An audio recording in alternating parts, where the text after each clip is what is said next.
saya akan memberikan informasi buat adik-adik. Silakan apa yang mau ditanyakan. Sini ada beberapa pertanyaan yang telah kami rangkum tadi Pak setelah melihat beberapa koleksi dan lainnya Pak.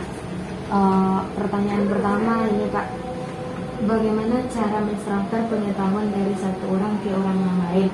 Maksud di pertanyaan nomor 1 ini, Bapak memiliki keahlian dan bagaimana cara Bapak untuk menyampaikannya ke bidang-bidang lain atau bawahan Bapak gitu? Mentransfer pengetahuan dari satu orang ke orang yang lain. Dari perusahaan saya yang lama namanya transfer knowledge. Jadi mentransfer pengetahuan ini kan berkait dengan pengetahuan tentang pekerjaan dan bukan pekerjaan. Transfer salah satunya ya udah rapat sih sebenarnya. Dan rapat kita bisa berdiskusi apa yang ingin kita bahas gitu, atau dari melalui WA grup sampaikan pesan kita. Tapi biasanya kalau masalah pekerjaan disampaikan ke WA itu agak kurang meresponnya sih. Beda kalau misalnya ada bagian sembako nih di lantai 2 cepat responnya. Kalau sama kerjaan kalau nggak mau ya cari responnya melalui rapat.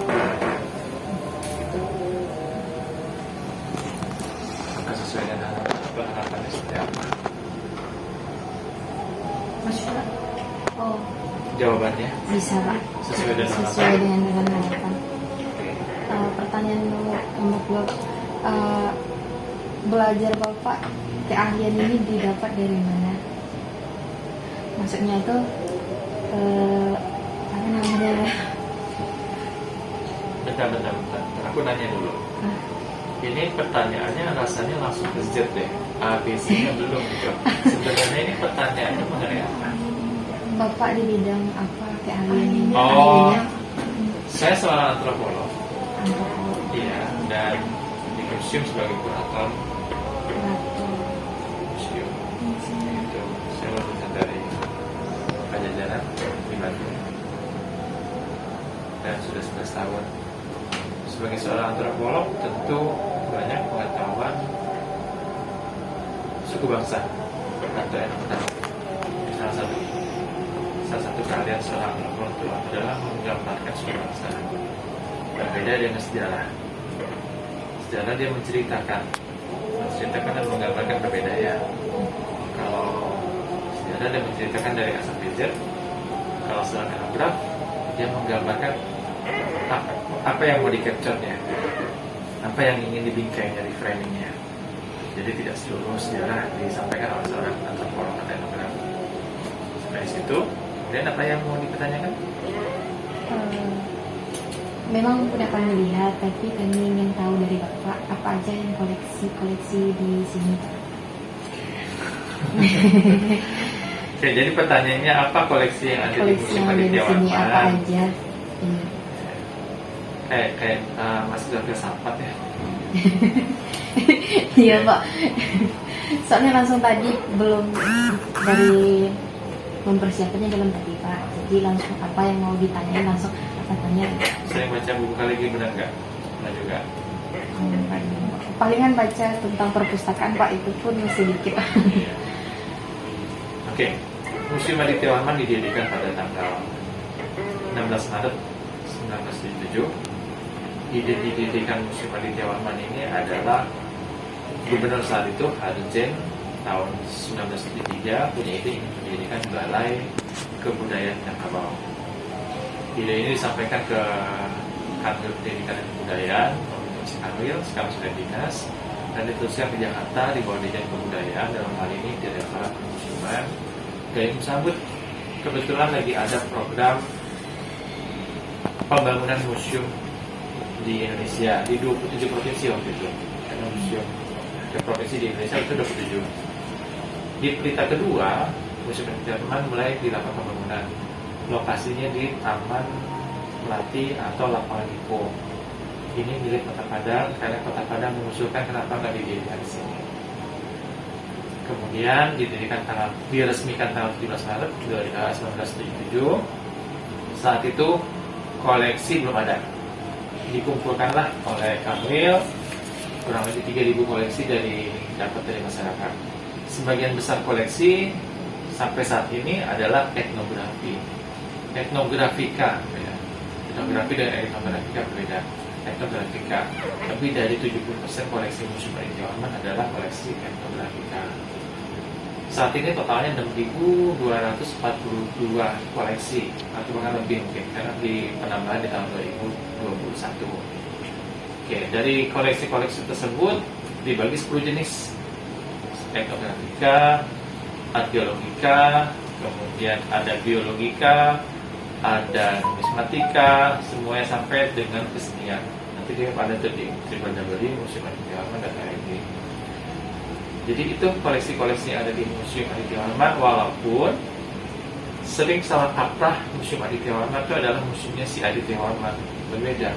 Kita adalah museum umum yang dinamakan sejak tahun 1982 dengan nama Tokoh Pagaruyung Raja Aditya Warman. Dan hal ini bukan hanya terjadi di Provinsi Sumatera Barat.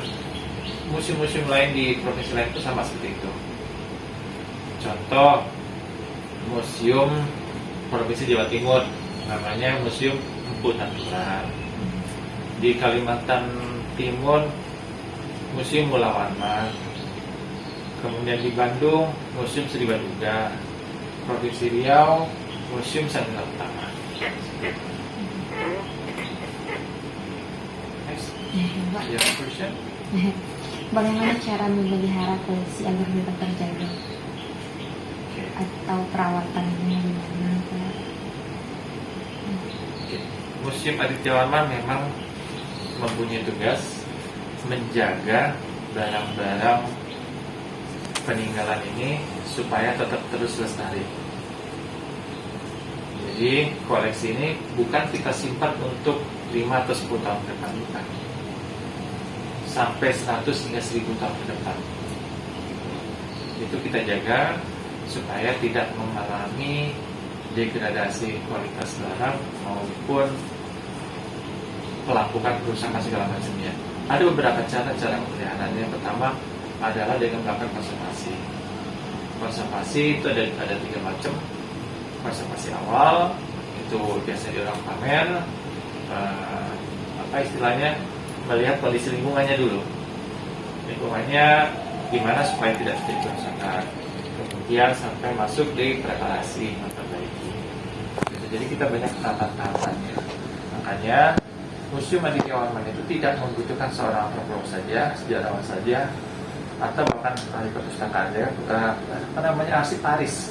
Bukan itu aja, tapi kita butuh ahli kimia untuk mengkondisikan bagaimana koleksi itu dengan barang-barang kimia bisa terlestari. Itu salah satunya. Pertanyaan selanjutnya. Apa saja gangguan umumnya yang terjadi di koleksi di museum ini, Pak?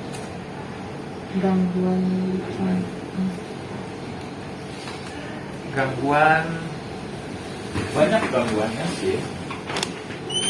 Itu kalau kita ingin mendalami jadi sangat kompleks museum ini.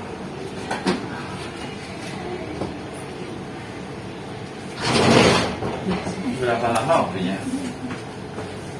untuk reviewnya ini? Sampai habis pertanyaan sih. Sesuai jawaban kami punya cuma 11 pertanyaan, Pak. Oke. Belum ada targetan untuk berapa jamnya. Sebenarnya saya sudah nulis jurnal ya kemarin mengenai gangguan-gangguan itu. Tapi berhubung saya posisinya sekarang di pelayanan dan edukasi, tentu saya tidak bisa mengintervensi. Di museum ini ada 3 bagian. Selain dikoordinir oleh kepala museum, kita ada seksi pelayanan dan edukasi di bagian saya. Kemudian ada seksi konservasi dan pengembangan, itu di Ibu Aurora, menangani langsung gudang dan koleksi-koleksi lainnya. Dan terakhir Kasubag Tata Usaha untuk kepegawaian dan administrasi. Oke. Untuk caranya melindungi atau kendalanya, saya ingin tunjuki satu bagan. Nah, bagan. Apa yang harus dilakukan oleh seorang kurator maupun museolog? Boleh kami foto Pak? Boleh.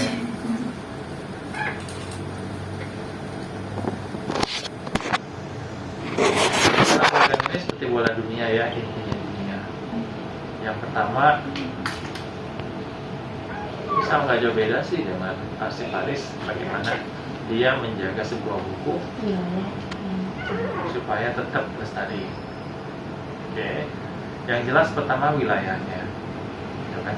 Kalau wilayahnya tidak aman, itu akan sangat mengganggu pada koleksi. Contohnya Altamira Museum di Irak atau di Suriah itu kan kadang menjadi bermasalah, koleksinya hilang, rusak, dihancurin, begitu. Kadang yang istilahnya apa, penganut agama garis keras menganggap galian arkeologi itu adalah sebagai sebuah arca yang bikin orang kafir. Kalau Dede lihat arca Berawa gimana? Kayaknya lo pemujaan ya. Enggak, itu kan cara pandang kita bagaimana melihat koleksi itu. Jadi dari wilayahnya. Jadi wilayahnya harus aman. Kemudian lokasinya. Udah pernah baca belum salah satu jurnal fisika di Universitas Andalas 2 tahun yang lalu? Kota Padang ini mengalami kenaikan suhu 0,002 derajat Celcius setiap tahunnya. Jadi Kota Padang semakin panas dibandingin Bukit Tinggi dan Padang Panjang yang kenaikannya tidak terlalu tinggi seperti di Pariaman dan di Kota Padang. Jadi kita harus bisa menjaga lingkungannya. Gimana sih caranya supaya koleksi nyaman di dalam ruangan, di dalam lokasinya gitu. Jadi memang idealnya kalau beberapa museum meletakkan koleksinya itu di gudang di pinggir kota begitu. Kemudian gedungnya, tentu gedungnya dong harus dijaga, walaupun dia berbentuk rumah gadang seperti Museum Aditya Warman ini, tetap interiornya itu seharusnya senyaman mall. Udah pernah ke mall belum? Kemana? Iya. Jadi udah pernah ke Jakarta? Belum Pak. Belum, nanti main Padang aja. Padang aja. Harus nyaman kayak gitu gitu. Jadi jangan sampai masuk museum kok panas banget sih gitu kan. Aslinya nggak hidup nih gitu kan. Kayak gitu. Kemudian adalah ruangannya, galerinya. Gitu. Bagaimana galerinya itu tidak banyak apa namanya binatang-binatang yang masuk dalam ruangan. Gitu. Tahun lalu aku kacain tuh di rumah gadang tuh, bukan berarti aku merusak adat, bukan. Tapi nggak boleh masuk Pak. Ntar dulu. Aku kacain itu kenapa, supaya nggak banyak burung masuk ke situ. Kadang ada tiap koleksinya. Ini yang menjadi kendala, hambatan-hambatan dalam kita merawat koleksi. Next, your questions. Berapa jumlah pengunjung rata-rata per hari di sini Pak?